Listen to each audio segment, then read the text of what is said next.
মদিনার মসজিদে নববীর আঙিনায় স্থাপিত বিশাল ছাতাগুলো শুধু সৌন্দর্যের নয় বরং মুসল্লিদের তাপ ও গরমের তীব্রতা থেকে রক্ষা করার জন্য তৈরি। এই ছাতাগুলো স্বয়ংক্রিয়ভাবে খুলে ও বন্ধ হয় এবং তাপমাত্রা, আলো ও বাতাসের গতির উপর ভিত্তি করে নিজেকে সামঞ্জস্য করে নেয়। পবিত্র মদিনা মুনাওয়ারা ইসলামী ইতিহাস ও আধ্যাত্মিকতার কেন্দ্রবিন্দু। এই শহরের হৃদয়ে অবস্থিত মসজিদে নববী, যা শুধু একটি উপাসনালয় নয় বরং এটি বিশ্বাস, ইতিহাস ও মানবতার এক জীবন্ত প্রতীক।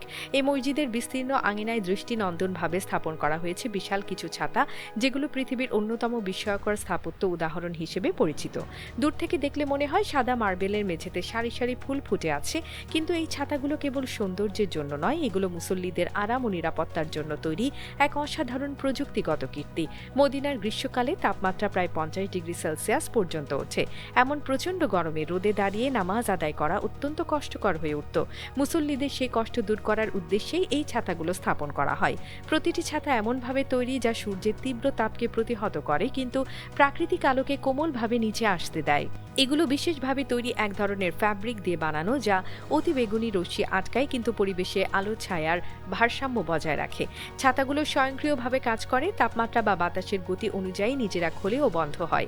যখন সূর্য উঁচুতে ওঠে এবং মসজিদের আঙিনায় তাপ বাড়তে থাকে, তখন ছাতাগুলো ধীরে ধীরে খুলে গিয়ে বিস্তৃত ছায়া তৈরি করে। আবার সন্ধ্যা নামলে, ঠান্ডা বাতাস বইলে বা নামাজের সময় শেষে ছাতাগুলো একইভাবে স্বয়ংক্রিয়ভাবে বন্ধ হয়ে যায়। এই প্রকৌশল ব্যবস্থার প্রতিটি অংশ নিখুঁতভাবে পরিকল্পিত। প্রতিটি ছাতার উচ্চতা প্রায় 20 মিটার এবং ছায়া তৈরি করতে পারে প্রায় 25 মিটার পর্যন্ত বিস্তৃত এলাকা জুড়ে। একসঙ্গে 1.5 লাখেরও বেশি মানুষ এই ছায়ার নিচে নামাজ আদায় করতে পারেন। আঙিনার ওপর ছাতাগুলো একসঙ্গে খুলে গেলে মনে হয় যেন মসজিদের পুরো প্রাঙ্গণ এক বিশাল সাদা সমুদ্রে পরিণত হয়েছে। যখন সূর্যের আলো ছাতার পাতলা আবরণে পড়ে, তখন সেই আলো নরম হয়ে চারদিকে ছড়িয়ে পড়ে, যা দেখলে মনে হয় যেন প্রশান্তির এক নিঃশব্দ পরশ মসজিদ জুড়ে নেমে এসেছে। রাতে এই দৃশ্য আরো মনোমুগ্ধকর হয়ে ওঠে। ছাতাগুলোর ভেতরে স্থাপিত আলো জ্বলে উঠলে পুরো আঙিনা সোনালী আভায় ভরে যায়। তখন মনে হয় আকাশের অসংখ্য তারা যেন মাটিতে নেমে এসেছে। এই সময় মসজিদে নববীর পরিবেশ এমন শান্ত, এমন নীরব হয়ে পড়ে যে মনে হয় পৃথিবীর সব ক্লান্তি এখানে এসে থেমে গেছে।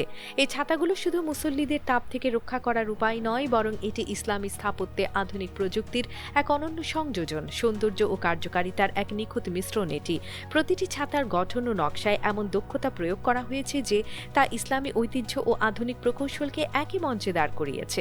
মসজিদে নববীর এই ছাতাগুলো যেন আল্লাহর রহমতের প্রতীক। এখানে আগত প্রতিটি মানুষ এই ছায়ার নিচে দাঁড়িয়ে এক ধরনের মানসিক প্রশান্তি অনুভব করে। মনে হয় এই ছাতাগুলো শুধু রোদ থেকে নয়, জীবনের সমস্ত ক্লান্তি থেকে আশ্রয় দিচ্ছে। প্রযুক্তির অগ্রগতি আর ধর্মীয় মহিমার এই অসাধারণ সংমিশ্রণ মসজিদে নববীকে শুধু একটি ধর্মীয় স্থাপনা নয়, বরং মানবতা ও শান্তি, আল্লাহর রহমতের এক জাগ্রত প্রতীক হিসেবে বিশ্বের সামনে উপস্থাপন করেছে। যখন সূর্যের আলো মদিনার আকাশে ঢলে পড়ে আর মসজিদে নববীর আঙিনায় সেই বিশাল ছাতাগুলো ধীরে ধীরে বন্ধ হতে থাকে, তখন মনে হয় যেন সময় থেমে গেছে এক অমলিন শান্তিতে। বাতাসে ভেসে আসে আজানের ধ্বনি আর প্রতিটি হৃদয়ে বাজে এক অজানা প্রশান্তির সুর।